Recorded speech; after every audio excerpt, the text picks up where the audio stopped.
What is good, everybody? Welcome back to the Come On In Sports Network. How is everybody doing today? You are being joined by the legendary Coach Rock and myself, Zach. How is everybody doing today, Coach Rock? How are you doing, brother? Man, I'm tired, bro. I did You some. tired?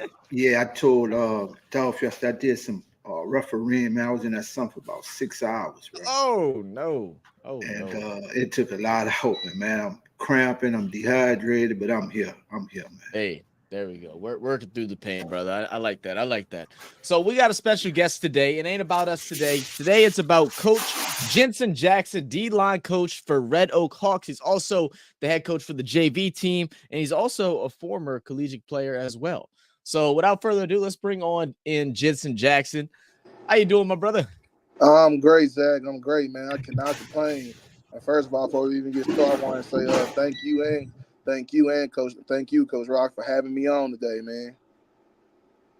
We glad to have you, man. Glad to always chop up a little football, and with me, I'm a retired coach, but I'm learning from your newer coaches. I know it's a new era of football, so I'm gonna sit back like a sponge, let you and Zach go at it, and I'm gonna just plug in when I plug in. But I'm kind of listen and just kind of learn, man. That's where I'm at now. I'm Yes, always sir. I'm always trying to learn football. I love the game. I'm 35 years plus with it, so I'm just trying to absorb more of it now, man. Yes, sir. Yes, sir. Yes, sir. I think we all love the game. That's why we here. That's why we here today. That's why we here. There's Absolutely. nothing like it. Nothing like it. Nothing like it. You're right, man.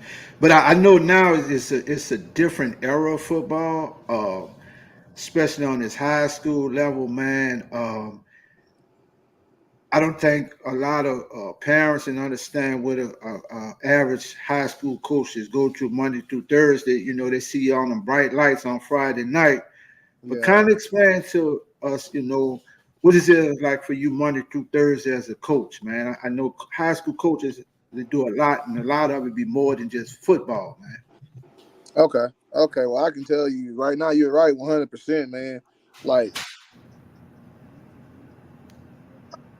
I can't really speak on in and the type of kids I've had to coach and all of that.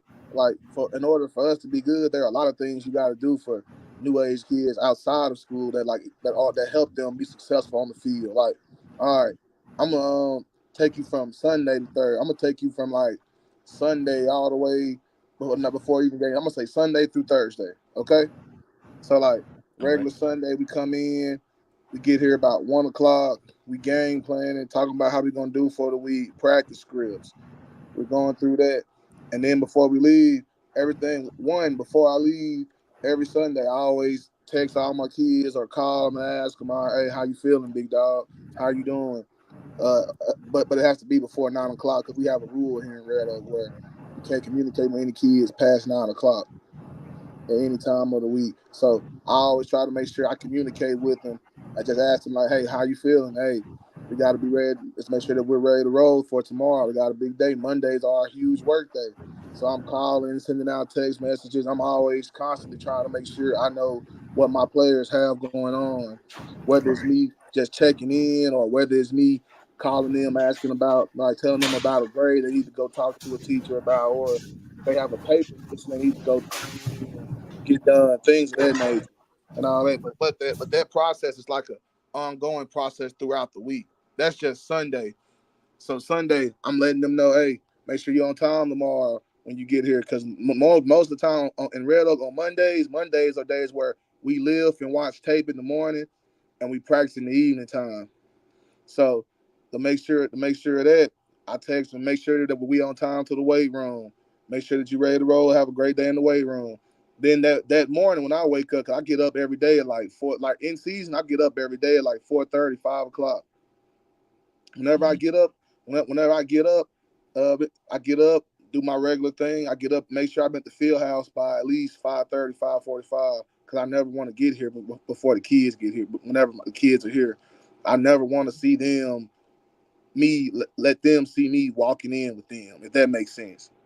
Because the Mhm. way I was raised up, every time I got to the field house, my coaches were always there, and Right. that's why I try to make sure I model it because I'm asking a lot out of them, so I need them to know that they're gonna get a lot out of Coach Jackson. You know what I'm saying? Right. Right. So boom, Yeah, Monday I wake absolutely. up. Yes, sir. So boom, Monday I wake up and head to the field house, and on my way, and then as soon as I get to the field house, I'm calling my kids in, trying to make sure, because I'm trying to make sure that nobody's sleeping in, nobody alarm overslept, because you got to remember too, yeah, we're talking about new age kids and technology, but at the end of the day, we're still kids. So sometimes we're not gonna always go to bed whenever coach tells us to, or we're just gonna have, or some have a hard time getting up in the morning time than others. You know what I mean? And Right. every kid is different in their own. So every day when before they get here, they getting a call from Coach Jackson. Sometimes my call might be a wake up call for them. Like they might be sleeping. Me and me calling them might be the alarm that day, depending on whether they remember to set the alarm or not. But it doesn't really matter. But I'm going through. I'm calling every one of my kids, making sure they're up and they're ready to roll for that day. And then boom, once we get here, we lift weights. And then once we get done with weights, the way we have it split off, we're gonna meet while offense goes showers, and I'm handing them out scouting reports that we worked on from the previous Sunday. That has like as far as like front seven wise, I'm just gonna talk about front seven. Like front seven wise, it's gonna have height and weight breakdown of goal line, characteristics, what number they are, what position they play, and we're going through and we're gonna talk about like their strengths, their weaknesses, the things that makes them good. And I'm also going to have little play referral play referral sheets, play referrals on their play sheets to where whenever they go back and watch film, if they're confused about anything, I'll have a little clip number in there for them to see, which they know by now that they should watch the entire tape to get a feel for the type of offensive line and running backs we're going to be playing against every weekend and week out. But I just get them like put a little clip in there just for them to like get a good look about what I'm seeing so they can see it too. Because at the end of the day, they're the ones that have to go out there and play, so they got to be able to see what I'm seeing as well. That's extremely Okay. important. Absolutely. And what a Absolutely. lot of people don't understand about that, man, what you just talked about was the coaching aspect. Doesn't even include your outside life, what you have to do as a man or as a family man, that you have to squeeze all that into in one day, where you have to deal with the kids, practice, and then you have your outside life with your family that you try to, work all that in. Because I know many days when I coached, man, my wife was ready to put me in the garage to sleep, man, because I was more with the kids than I That's was doing your family life. yes, sir. That's true. That's true. But like, fortunately for me, I'm a single young man right now and all that. But I have had like in the times of my dealings when it comes to me having a girlfriend, I've had a girlfriend while I was very strenuous, very strenuous. So it's important to find somebody that understands that type of grind too. And Right. especially if you're real passionate. I'm real passionate about everything I do, man. Like I love my kids just like they're my own. I don't even have kids, and I love them like they're my own. I'm willing to go the extra mile for them, or do whatever it takes for them to be great and reach the heights they want to reach. Absolutely. I mean, one thing we talked about, just before we went live was, the responsibility outside of just teaching the game of football, but being a role model for these kids, being an inspiration for them, helping mold them and their futures of being an adult. I mean, how important is that to you to, help be a positive role model for the kids you work with? Oh, that's extremely important to me, man. Because like we talked before the podcast started, Zach. Like we're making memories that's gonna last a lifetime, man.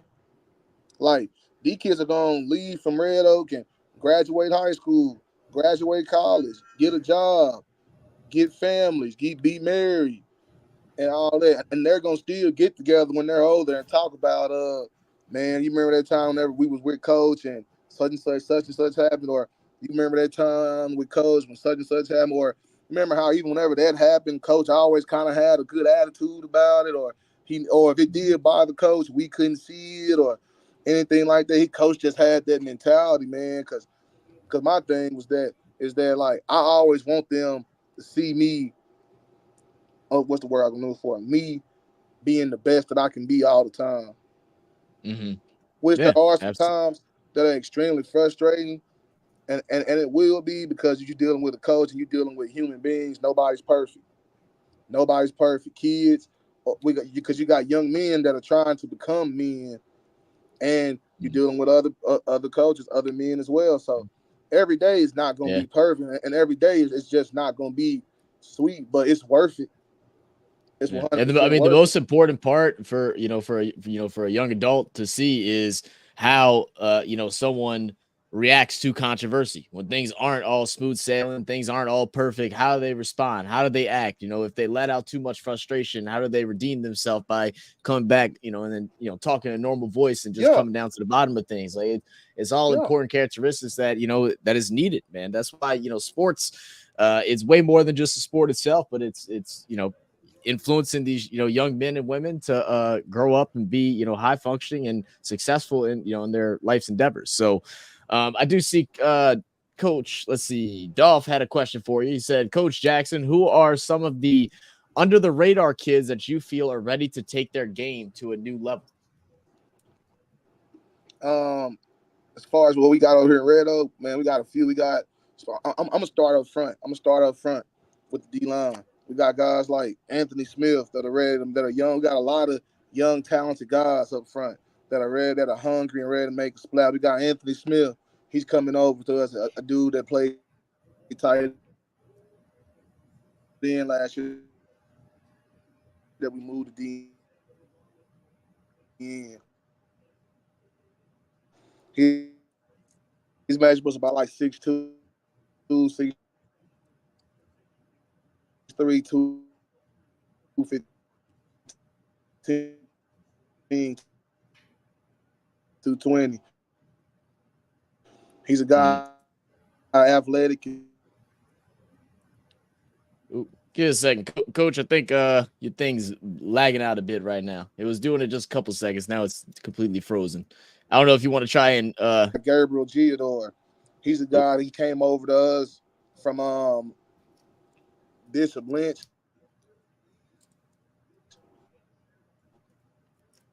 oh, And all that. He came right into let me try to get in contact with him. I don't think he can hear us either. Let me try to send him a message here, guys. Give me one moment.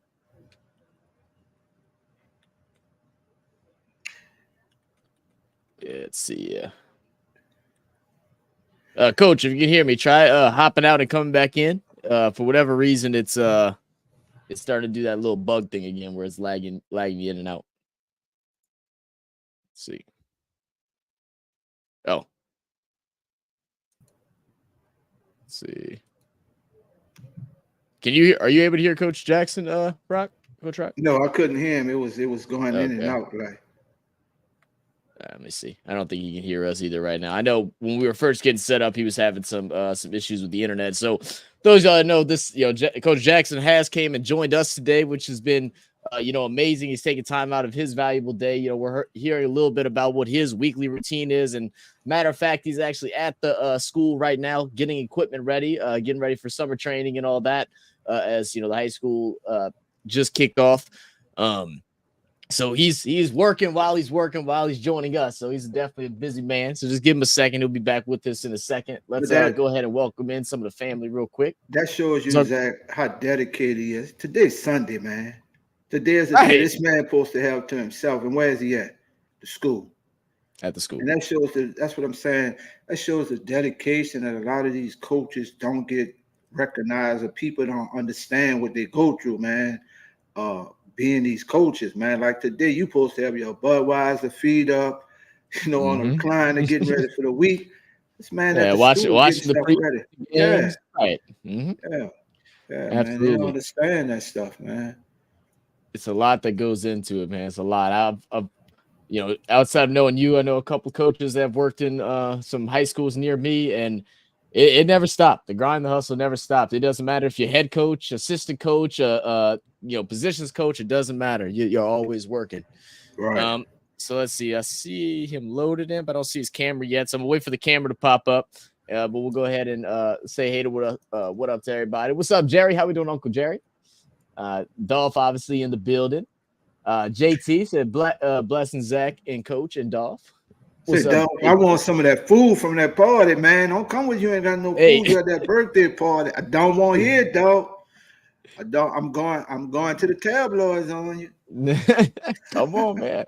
I'm hungry too. We share it. Yeah. What I'm saying. Let's see. Dolph's sick now. Dolph's over at a he got a birthday party to attend. Yeah. All right, let's see if I can get Coach Jackson back in here. Looks like still having a little bit of issues. Coach, Hey, I'm gonna have it. Oh, there you go. I can hear you. you guys can hear me? Yeah, I don't know what's Yeah. going on, man. My phone cut out on me, and then I don't know the camera on this is not coming on all the way for me. But y'all guys can hear me though. Yeah. Yeah, we can hear you way better than the last time. So yeah, this will work just fine. So, All Coach right, all right. Jackson, let me ask you something. What is it like working under Coach Robinson, man? Oh man, I love it, bro. I love it. Coach Rob is not a very hard guy to work for at all. Because he lets his expectation, like one, he's not a micromanager.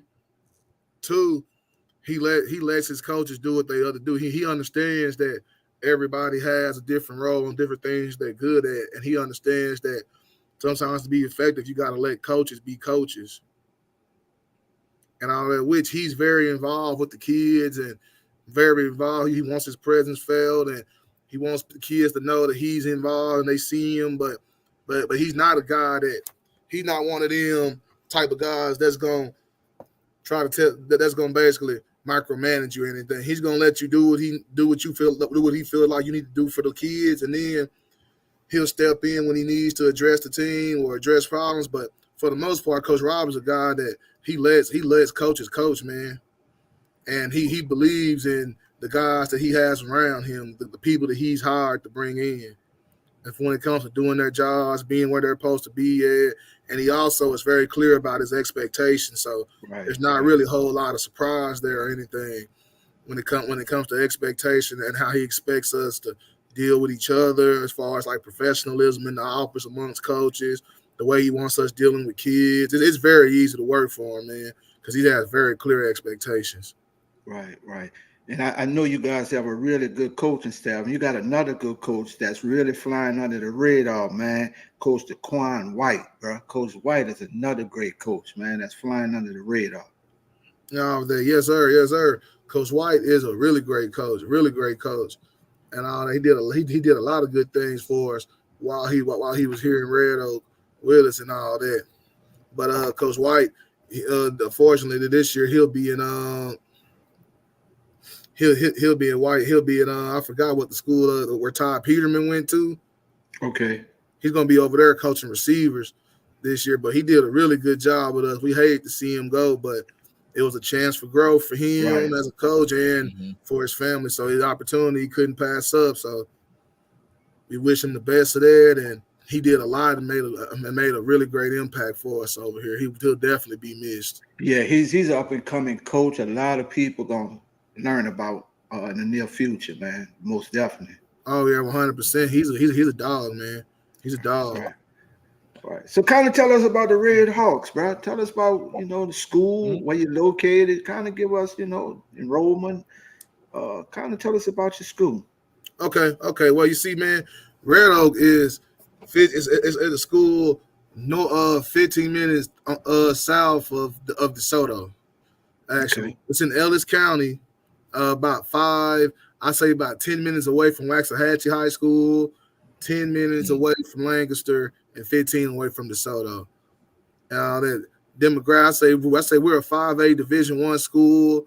Our enrollment's about 2,100, 2,200 kids. A lot of kids. In high school, yes, sir, because we're getting ready to build another middle school, and all that, so we can have 2 middle schools as well. Do y'all play DeSoto? No, sir. We're 5A houses out there. Okay. We're 5A D1. We don't play DeSoto or Duncanville, but we are playing Cedar Hill in the preseason this year. Okay. And all that, but it's a different. Like Red Oak is a different type of what's the word I'm looking for? It's a different type of vibe than DeSoto or Duncanville, because there's a little bit more of a family atmosphere over here, man.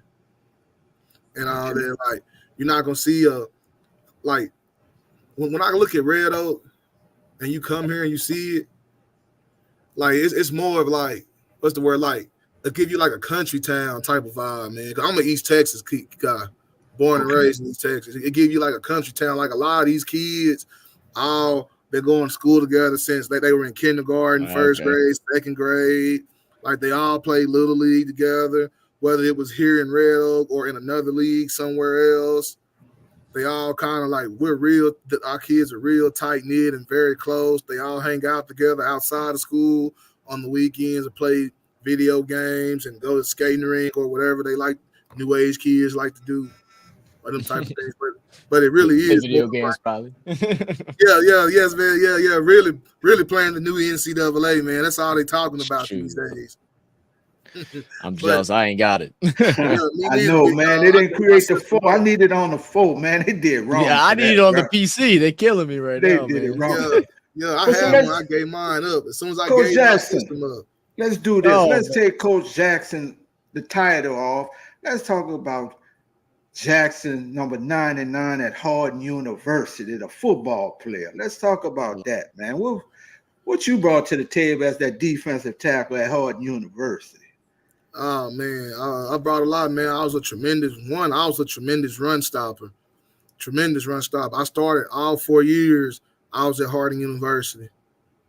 And all that. I started off at the bottom of the depth chart. I worked my way up to a starting position. Like I brought a lot. I brought tremendous energy. I brought my run stopping ability. I was able to collapse the pocket, and like I was a part of a culture that helped ignite the culture they had at Harding today, which the culture at Harding was always there. They always had the brotherhood was always very strong. We all always leaned on each other, but a lot of people like to call my class at Harding, like they call us the pillars of what because they say that we were the blueprint for what they did today. Because this past year they won the national championship. Okay. And all that, but which we don't think anything of it or take it too seriously. But a lot of people like they talk about them and they be like, "Man, we wouldn't have done it without y'all," or "Y'all gave us the blueprint for what we needed." We don't think anything of. We were just a bunch of guys that just loved each other and just came together. Because my senior year, we went 13-1. I ended up losing to like Northwest Missouri, who back then they were looked at as the Alabama of D2. They won like 4 out of their senior class, won like 3 out of 4 national championships in 4 years, and they won 4 out of the last 5 when I was still in school and everything. But that was one, and I tell people to this day, like Harding did a lot for me, and I think I did a lot for Harding too. But just like me going there and meeting the guys I met, like making them bonds with them guys, like truly learning like what it means to be a true teammate and to make sacrifices to help. Yeah. Not letting a single minute, go wasted, man. Really appreciating every little bit about it. What was the recruiting process like going into Harding? Oh man, I was I was on the underside. I was on the underside side. I didn't have a prototype body everybody wants. Everybody wants the 6'3", 6'4". I was like 5'11", 6 foot in that area. So I was an FCS D2 guy off the rip. A lot of coaches told me that, but I heard from a lot of coaches, man, but I'll be honest, man, like Harding was blowing me up and I really wasn't even messing with him like that in the beginning. What high school did you attend? East Texas. I went to Marshall High School, man. Okay. And all that because I didn't even sign with Harding in February. I signed like in April. Oh wow! And all that because I was just a kid and I wasn't like my senior year. We didn't go the way that I felt like it should have. Like we had a new head coach first of all going into my senior year of high school, and it was just one of them things. You know how it is, man. When you get a new coach and you got players and it's just a disconnect and all that. It was things like that, but I'll say this, that like my previous staff did a really good job of pushing me to where they like the new coaching change and our team not being as good as we were the previous years didn't affect my recruiting in any way. I was still getting everything I wanted in high school and all that. I didn't sign on signing day until because like I just didn't want to sign Division II. I had my mind set on that I was just gonna go to a junior college and see if I can go D1 up out of there. I felt like I was good enough to play with them type of guys. Mm-hmm. I mean, now that time has been spent, do you feel like it was all done for a reason? Like it was the best situation you could have been in, or do you have any, quote unquote regrets or anything like that? Nah, man. I don't have any regrets because I knew like God sent me to Harding for a reason, bro. Like I can honestly Mm, say that, like, because of the people I met and the relationships I built there, like I built relationships with people that, like, me coming out of high school versus me now. I never would have thought that me and these kind of dudes would be friends, or me going to a mm, place would change my opinion on different things. Because Harding is a really good place, man. Like, it's a really good place. There were a lot of things outside of there that they had to, like, people there had to get used to, that I wasn't, that I had to get used to some things too, because of like the type of like demographics I came from versus the type of demographics Harding had, and the type of people I was around and those type of things. But nah, I don't regret mm. anything, man. Like, God sent me there for a reason, man.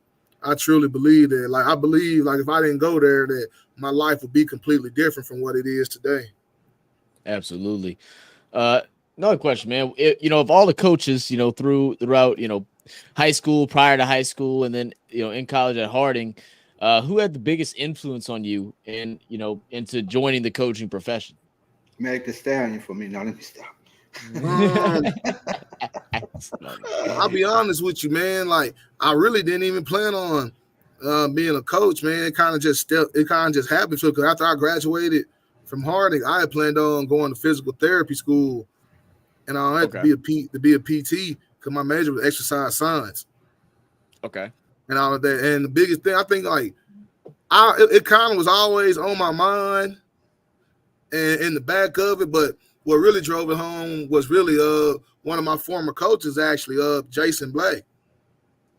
Like, he's a Mm, superintendent at somewhere in Arkansas now and everything, but he was always a coach, that one of my coaches that, because whenever we had that big coaching change my senior year, he was one of the only ones that was still around, and he always kind of kept up with me. And my mother is an employee of the school district I was in, so him and her always seen each other and everything. So, and he always used to ask her about me, like how I'm doing, what we looking like, how my team doing, like am I playing a lot? Like, he always found a way to somehow keep in touch with me and stay around. And it was just one of them things where I was actually like, I was busting tables, bro, in Arkansas and Harding after I graduated, because I was still trying to figure out, because I knew then I didn't want to go through PT school anymore. I don't know. I can't really explain it to you how or why it happened, but I woke up one day and I just didn't want to be a PT anymore.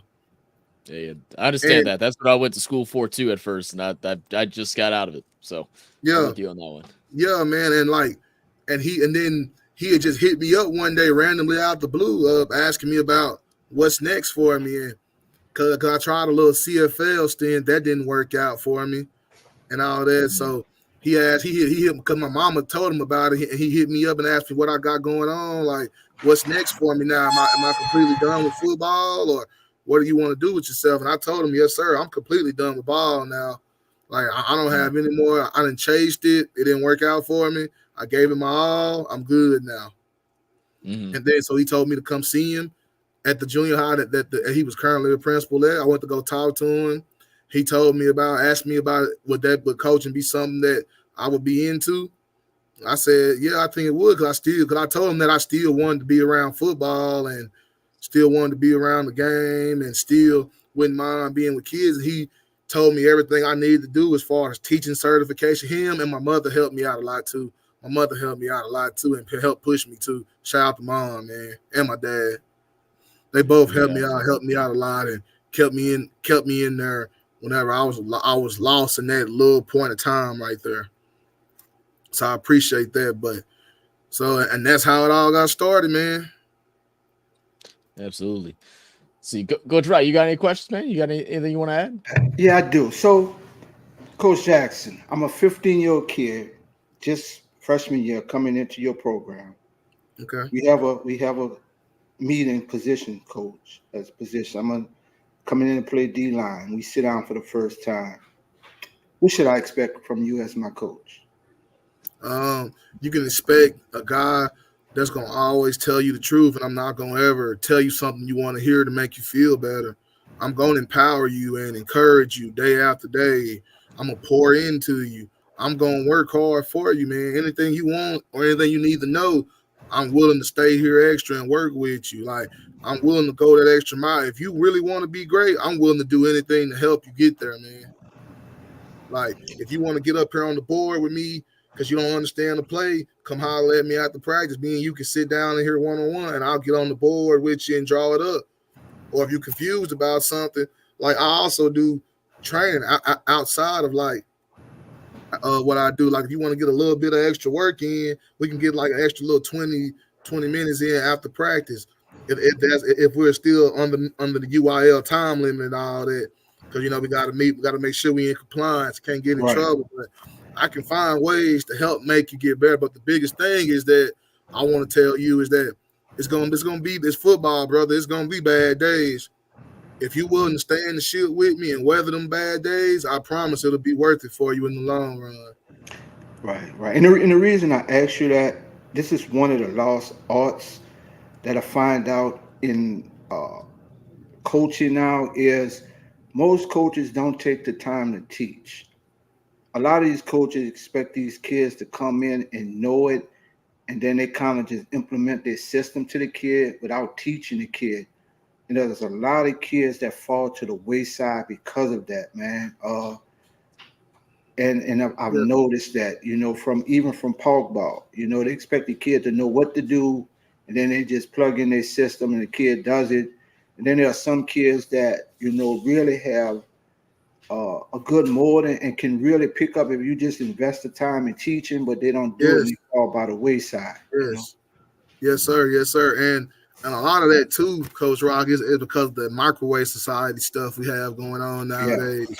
Everybody wants fast results, but it's the same thing I tell my kids all the time. One, Rome wasn't built in a day, man. And to truly build something special, it takes time. Like, you're not gonna just, like, it doesn't matter how blessed you are with a God-given ability or whatever you have. Like, you're not gonna just pop out there and just be good if you haven't been, man. It takes time. Like, look at us at Red Oak. We went from 2-8 to 9-3 to 12-1. Like, it takes time to be great. And you're right, 100%, Coach Rock. Like, a lot of people are like new age microwave society. Some people I can't It's really just speak. about winning. Yeah, it's just Yeah, about winning, man. it's about winning. Like, a lot of people don't really like having to pour in, but I can tell you this, Right. Red Oak, like, we pour in the kids over here, man. Like, we're willing to sit down and invest in kids. We're willing to sit down and like invest and do whatever it takes to help. Because at one point in time, like, that's all we had to do was to invest in what we had. Right. Like, we're not just getting a bunch of transfers and filling this place up like that. Like, we're we're out here winning with kids that we're coaching on the day to day, like kids that we're working on day to day, kids we I getting in feel their like butt. especially now too, like a lot of people going into high school as a freshman, they may have not had any experience playing football outside of just in the streets or around the neighborhoods or playing any type of like organized ball. So if you're not willing to teach them, then they never even have a chance, regardless of And any that's natural athletic that's what I'm ability talking that they about. have. That's what I'm Yes, talking sir. about, Yes, Zach. sir. And They you fall really to the wayside. Yeah. and then and that's the thing too. Whenever kids aren't getting taught the right way or coached up in that manner, sometimes them kids will just say forget it and quit. But Yep. and that's why it's one of them things where, like, I try to make sure every kid understand that, like, as long as Coach Jackson is speaking to you, man, you doing something good. Like, as long as I'm still trying to correct you, I'm still getting on to you about giving great effort. I'm getting on to you about being on time. Like, I care, man. I care, like, because that's about discipline, and those are the things that you can control. Like, I tell all mine, like, as long as I'm talking to you, man, or as long as I'm still getting on to you, that means you're good, because that means I care about you and I want you to be great. Yeah, Absolutely. that's a good point. That's a good point you make because I even tell my daughters that I see when you see a coach in your shit and on you, that coach care. That one ain't saying much. They don't really care about you. When you got a coach really digging into you and getting into you, that's that coach you want to stick by and go through it, man, because they're trying to get you to where you got to go. Yeah. And a lot of Yeah. kids don't understand this because we got so many kids that are just, I hate to say the word timid and soft now, till they can't handle the pressure of, being dealt with that now. This new generation of coaching, man. Yes, That's a sir. whole nother conversation in itself, you know.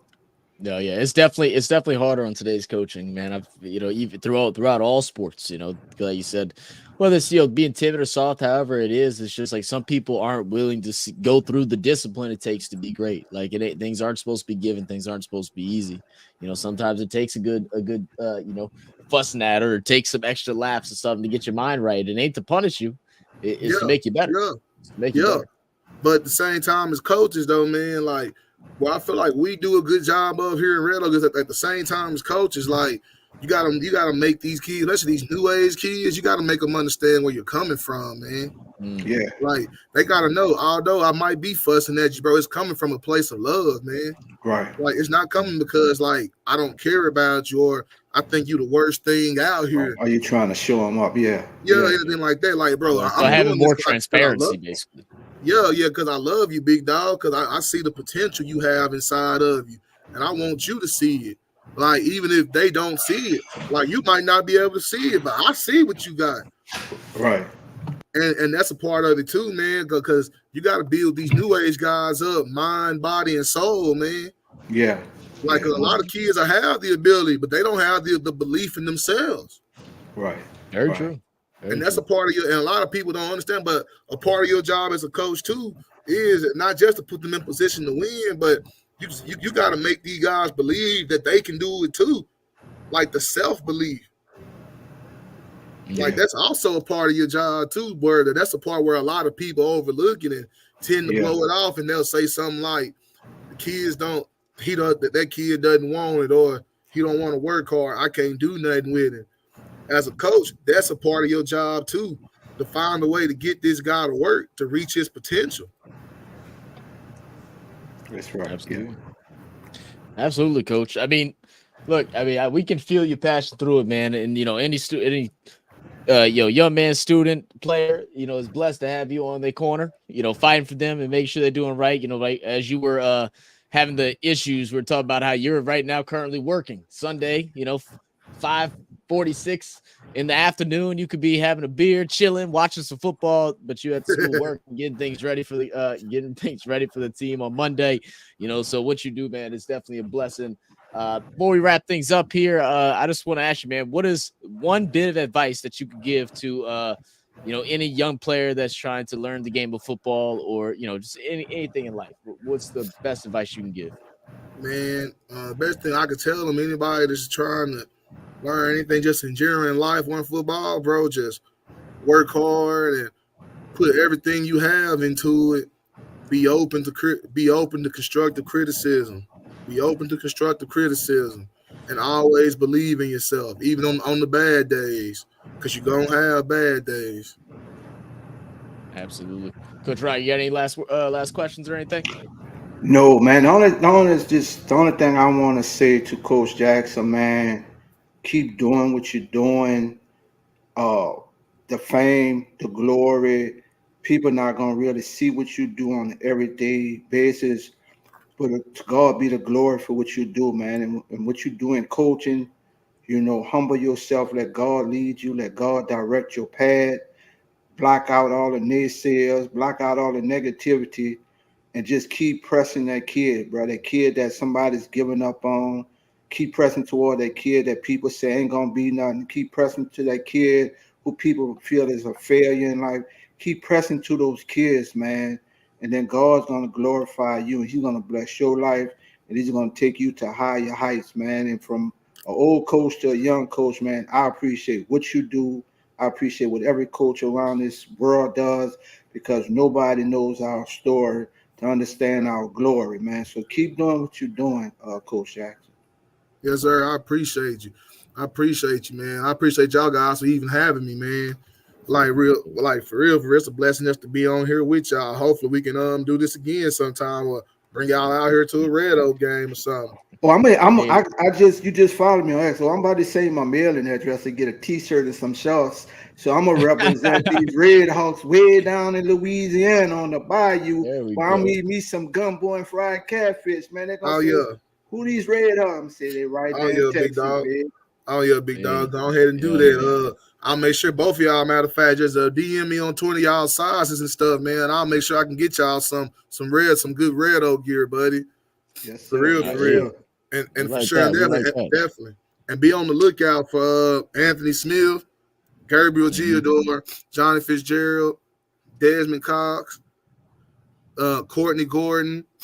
Got a lot of cats, man. Like for real, Terrell Stogner, Dior Gammon. Like we got some cats under the radar that I think are gonna blow up this season, man. So y'all guys come check us out, man. It's gonna be some good things going on in Red Oak.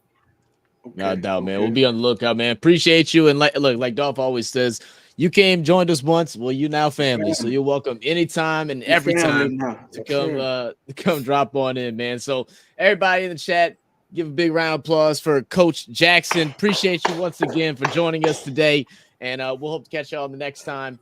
And for the Come On In Sports Network, we're out, guys. Catch you on the next one. Cheers. Take care, Coach. All right. Yes, sir. Y'all take care. All right. The Come On In Sports.